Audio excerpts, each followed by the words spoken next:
Hello guys, Xto here. Today I should be going over the module Not Identification.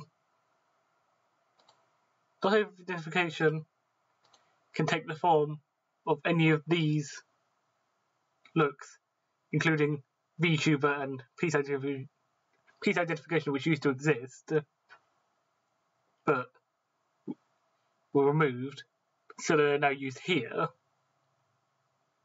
The modules included in this can either be models for piece identification, which is here, VTuber, which is here, Toho, which is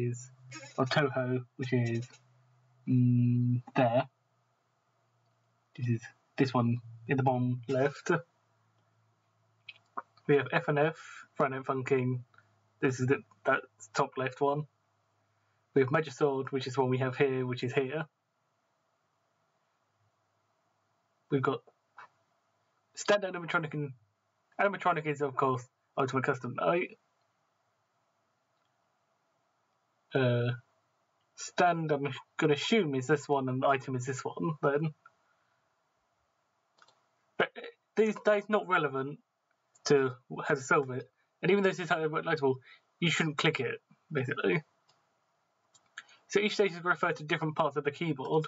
First stage is going to be the letters, so the QWERTY keyboard part. Second stage is going to be the numbers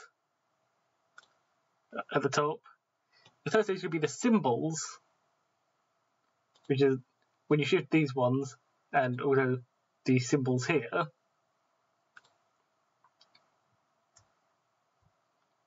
it's going to be the one that's shifted.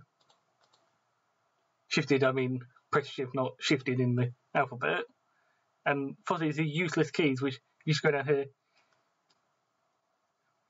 If you've done modules like the other identification modules, there are some buttons here that are normally completely irrelevant.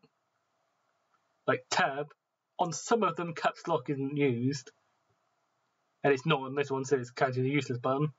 Both the shift buttons here are not, because that's what you use to change this. But then the control windows and alt buttons are, and so it's a menu button. Anyway, let's get started. So our first stage, we're good. Pressing a letter won't type its exact letter. So say we press Q, we actually get Q there. So Q is actually the letter we're looking for. There's a funny case I wasn't expecting to get. But anyway, as you can see, W types I, E types X, R types J. This is because it's Caesar shifted, but not in QWERTY keyboard form necessarily. It can be any of these.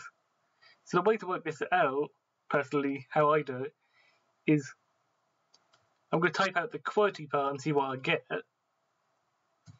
QWERTY. And instead I get QIXJWO. The I and the J is going to be useful here, so I'm going to now try and find one that has the second and the fourth be one letter apart from each other. That is Workman. So if we see shift this forwards, and yes, I'm going to use crypty here. We're going to assume this is Workman keyword that we're looking at, and hopefully when we move forward until the Q is the first letter, yes, we get QIXJWO. So now we know what keyboard and what shift we're using. So we've got +16. We're using Workman keyboard.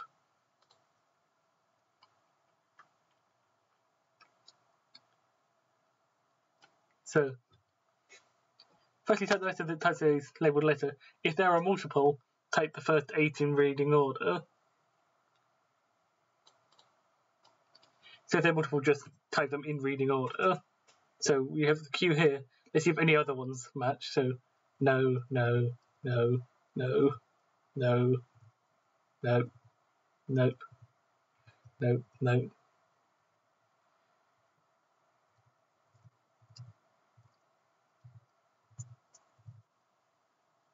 Oh, K also types K, so we'll leave that one there.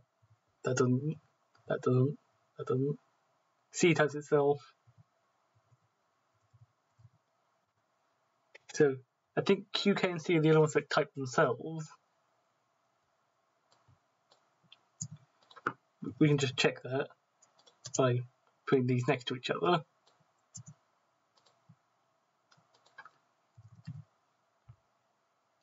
So Q ends up in the same place. The K ends up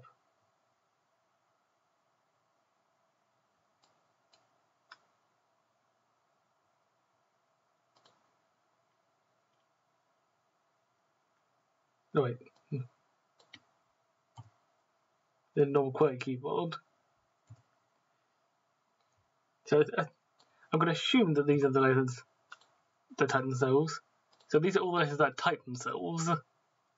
So now we're going to type the name of the layout used, which was Workman, all in uppercase.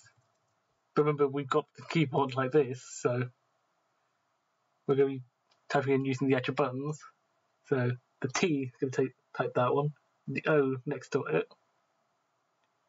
Then we've got the fifth one in from this side. Then we've got the actual K.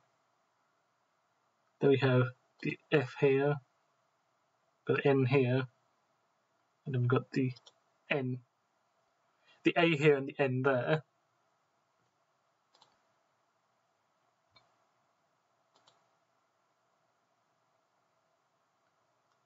If there aren't any, by the way, you just skip to the next step and just type in that bit.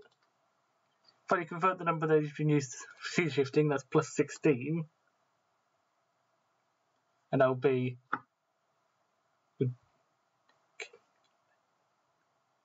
P.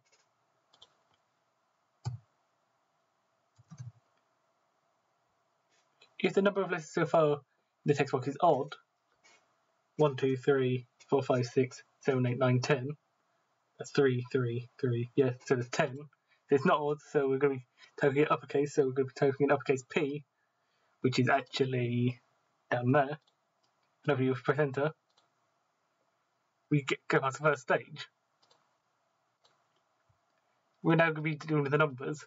We're first going to type 0 to 4 to get our available numbers. So 0 times 1, 1 times 0, 2 times 6, 3 times 4, and 4 times 2. So these are letters we're going to be using. Now this is sort of a modular arithmetic problem. So 5 to 9, we're going to be modulating the solution 3-digit number by all of these, and it will give us a number. So let's type each of these out. So 1, 2, 6, 2, 2. We're also getting modulo 3 from the LEDs. So from bottom to top, we've got the third one up. We're going to subtract 1. So modulo 3 is going to be 2. So this is what we're looking for. And I'm hoping I still have this typed out from last. But if I think yes, so we can use this. And we're now going to use our available numbers to try and create 212622 using the available numbers. So let's start with 100. This is just going to be a sort of guess and check sort of thing. So this might take me a while. There is, of course, easier ways to do this.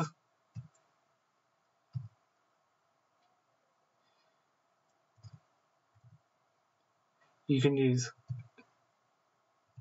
I'm not sure if you can use Chinese remainder theorem here, but if you know that module, it might actually help here. 120, 121, 122, 124. Actually, I didn't see what that was. 126, 140, 41, 2. Actually, we could probably figure out some stuff here.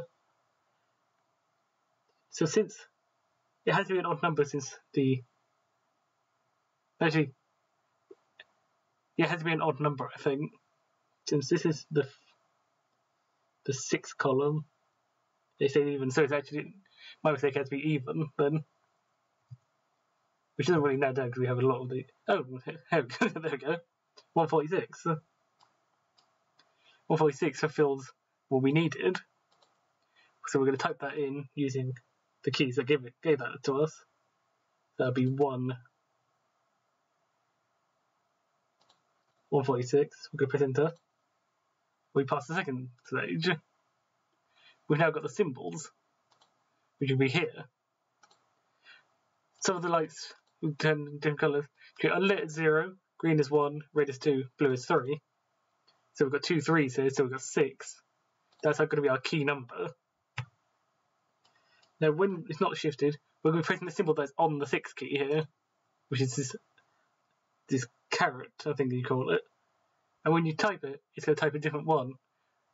This is very simple. We're just going to be going around it, following what we had, and typing each symbol out until we get round. So, looking for the semicolon that's unshifted here. Pressing the semicolon, we get closing squiggly bracket, which is here. That is closing square bracket. That gives us closing regular bracket. We're on 5 at the minute. That gives us backslash.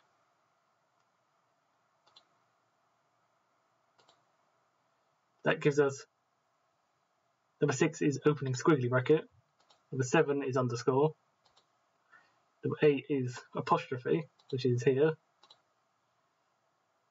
1, 2, 3, 4, 5, 6, 7, 8. 1, 2, 3, 4, 5, 6, 7, 8, 9.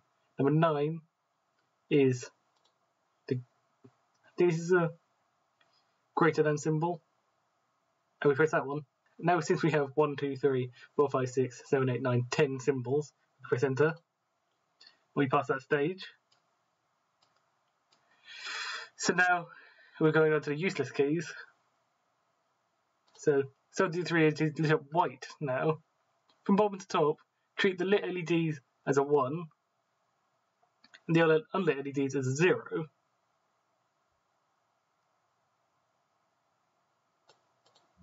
We're going from bottom to top, so we have 001 here, which is 1. Count the useless keys in reading order. In reading order, they are Tab, Caps Lock, this Control, this Windows, this Alt, this Alt, this Windows menu Control, as you can see down here.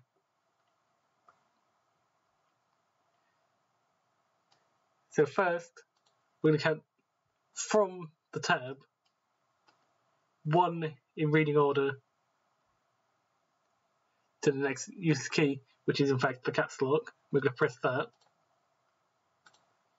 Then we're going to count 1 in reading order from the other direction, so from this control. We're going to move 1 here, so we're going to press menu. And then we're just going to press all the rest of the buttons exactly once. So we have tab. We can ignore the shifts because they're not useless. And then we've got this control, this Windows, this Alt, this Alt, this Windows, this Control. And hopefully if we remember to click all the buttons, we get self-module. So it's the basic workings of not identification. It's actually quite interesting. It looks like an identification module, but it's actually a bunch of little mini puzzles using the entire keyboard in the end. So hopefully you understand how to do not identification now, and I'll see you guys in the next tutorial.